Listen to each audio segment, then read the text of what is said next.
नमस्कार मंडळी, भाग्यश्रीच्या सासूसून कट्ट्यात आपलं पुन्हा एकदा मनापासून स्वागत आहे।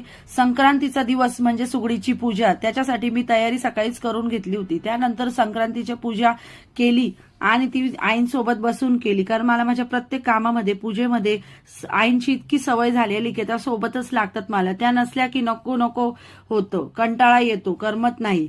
म्हणून त्या कुठे जाणार म्हटल्या की मला एकदम कंटाळा येतो आणि टेन्शन येतं की ह्या कुठे चालल्या म्हणून। आणि आम्ही दोघींनी पण आज संक्रांती निमित्त छान लुक केला होता। आईंना मी म्हटलं आग्रहाने ब्लॅक साडी नेसा, आपण दोघी पण आज ब्लॅक साडी नेसू, म्हणून छान असा लुक केलेला होता। तुम्हाला हा लुक कसा वाटला नक्कीच कमेंट करून सांगा।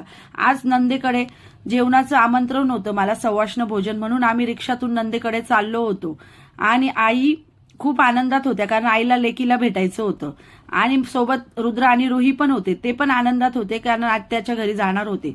संध्याकाळी आम्ही सगळ्यांनी तिळगुळ वाटणाचा कार्यक्रम घरी करून घेतला।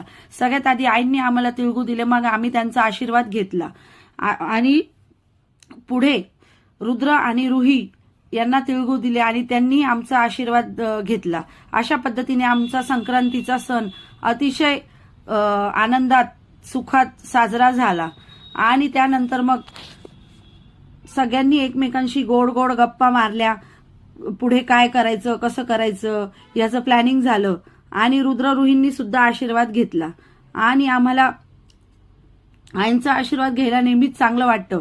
तर मंडळी, भेटूया पुढच्या व्लॉगमध्ये, तोपर्यंत मस्त राहा।